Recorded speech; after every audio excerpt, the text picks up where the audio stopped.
Welcome, folks. Today we're witnessing another Hollywood millionaire pretend to be a working class hero, Bill Burr, who caught everyone's attention this week after a bizarre meltdown on his podcast about billionaires, capitalism, and for some reason, the Gulf of America. Because nothing says man of the people like ranting about wealth inequality while sitting on a pile of cash from that little multi-billion-dollar company, Netflix. Very working class, I'm sure. Anyway, we're diving into his tirade where he blames billionaires for basically everything under the sun except his own bank account, pushes the same tired class warfare talking points, and somehow works in a bizarre take about racism. It's a masterclass in Hollywood hypocrisy, so let's dive into it. This is so the amount of people that are struggling out there because of these fucking billionaires, and they got us all arguing liberal and conservative.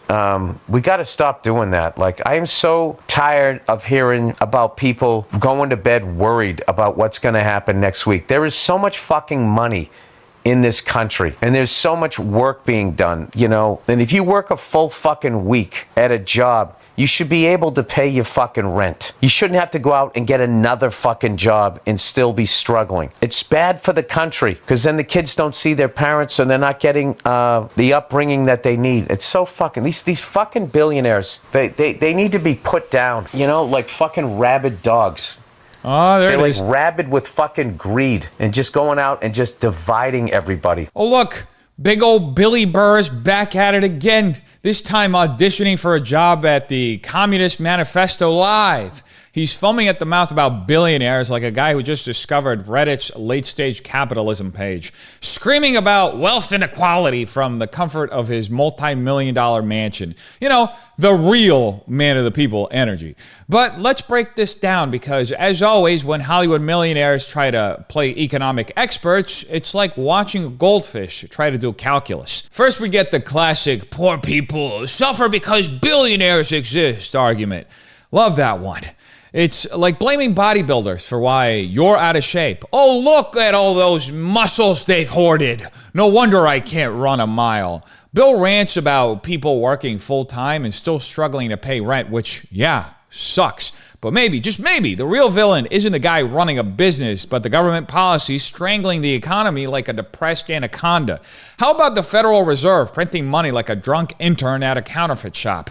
How about rent control policies in Los Angeles that turn housing markets into economic war zones? But no, let's scream, billionaire bad, like an NPC and call it a day, because that's so much easier than actually using your tiny little itty-bitty brain.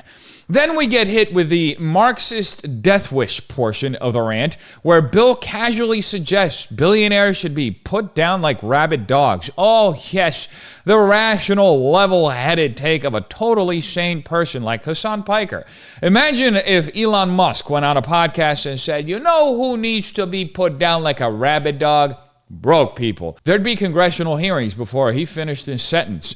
But when a millionaire Hollywood comedian suggests we exterminate successful people, it's just good old working class rage. Weird how that works. But here's my favorite part. Bill whines that billionaires are dividing everybody. Really?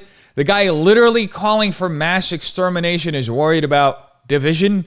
That's like Jeffrey Dahmer complaining about a bad dinner party. And let's not ignore the irony here. Bill is worth millions. He's one real estate deal away from being the guy he's telling you to hate. I guarantee you, if Netflix cut him $1 billion check tomorrow, the only thing he'd be putting down is his activist face. At the end of the day, this is just another Hollywood millionaire LARPing as a Che Guevara revolutionary. He's not mad at billionaires, he's mad he's not one. So Bill, if you really want to redistribute wealth, go ahead. Sell your mansion, drain your bank account, and live like the actual working class. Oh, wait, that's right. You won't, because ranting about billionaires is way easier than actually living without all that money.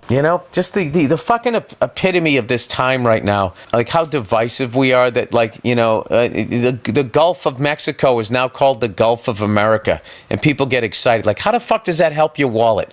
It's an empty gesture, and then it's also like a racist gesture. That's the white guy that's him saying fuck Mexicans without saying it. Oh, sure. Who has a fucking problem with Mexicans? What is the real problem? This is just such an ugly fucking time. What a wuss. Yeah, that just sucks. That sucks. What a bitch. People fucking... Wow. Absolutely fantastic. Bill Burr has reached the tinfoil hat conspiracy stage of his Hollywood meltdown. This time, he's screaming into his microphone about how renaming the Gulf of Mexico to the Gulf of America is somehow both meaningless and a racist dog whistle. Because, you know, in Billy's world, nothing can ever just be stupid or performative. It has to be evil. Now, Bill starts off strong by calling the name change an empty gesture that doesn't help struggling Americans, and for a fleeting second, he's actually right.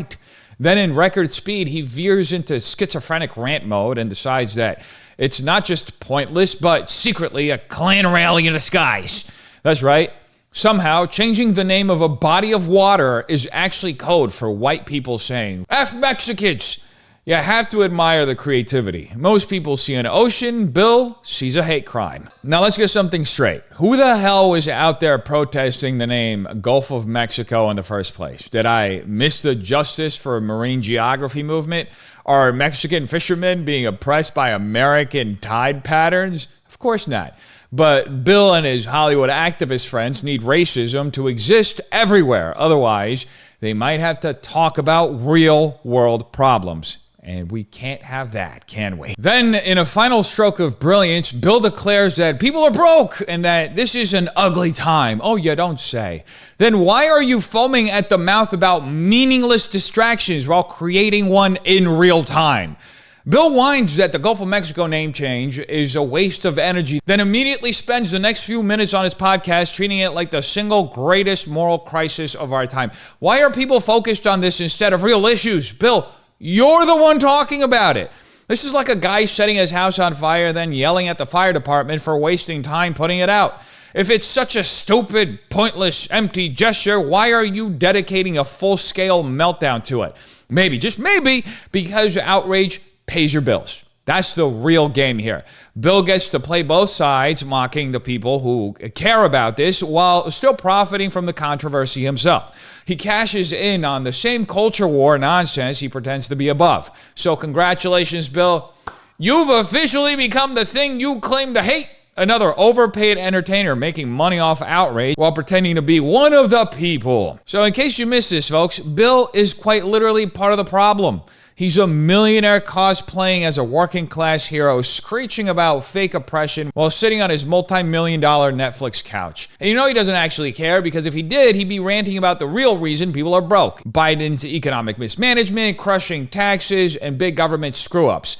That would mean blaming the wrong people. So instead, he takes the easy route, finds a dumb story, villainizes Trump in the process, screams racism, collects a paycheck. It's lazy, it's predictable, and worst of all, it's super boring. This isn't anything new, folks. We've seen this playbook time and time again. Loudmouth entertainers posing as truth tellers, pushing the same tired outrage while pretending to stand above it all. It's always the same routine. Mock the distractions while creating new ones. Rage against division while fueling it. Claim to be fighting for the people while living a life completely removed from their struggles. And the worst part, it works. Because as long as people are too busy fighting over nonsense, no one has the answer to the real questions.